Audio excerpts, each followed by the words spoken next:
Pakistan now, demanding the U.S. stop its drone attacks immediately and cease all covert operations on its soil. Otherwise, supply routes into Afghanistan will stay closed. Those routes have been closed since last November after U.S. forces mistakenly killed 24 Pakistani troops in a firefight.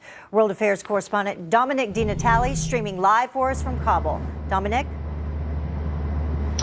Heather, it's a lot for the Pakistanis to demand. After all, drones are the best tool that America has in targeting those militants that hide inside the Pakistani tribal areas and who, according to many observers, the Pakistanis are believed to be protecting. However, this is their list of what they really want from the United States in order for relationships to resume normality. An immediate end to those drone strikes, a cessation of incursions into Pakistani land and airspace. And that actually also includes hot pursuit of militants by U.S. forces here in Afghanistan, as those militants often make a hasty exit across the border for protection in their safe havens there. They also want no covert operations by either the US military or the CIA, including any private security companies the CIA may use or their operatives.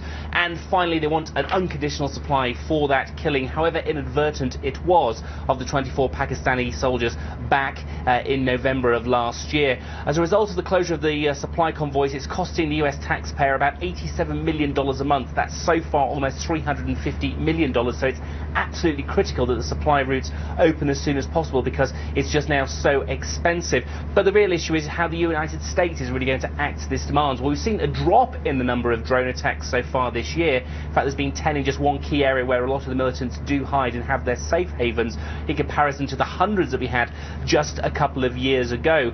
The US State Department yesterday was saying it does want to resume normal relations with Pakistan as soon as possible, but there is currently a row going on in Pakistan on this very day of whose authority exactly it is to reopen those routes. Is it the government, is it the military, or is it the parliament? And until they can decide, it's not going to happen at all. Back to you. All right, Dominic DiNatale streaming live for us from Kabul. Thank you, Dominic.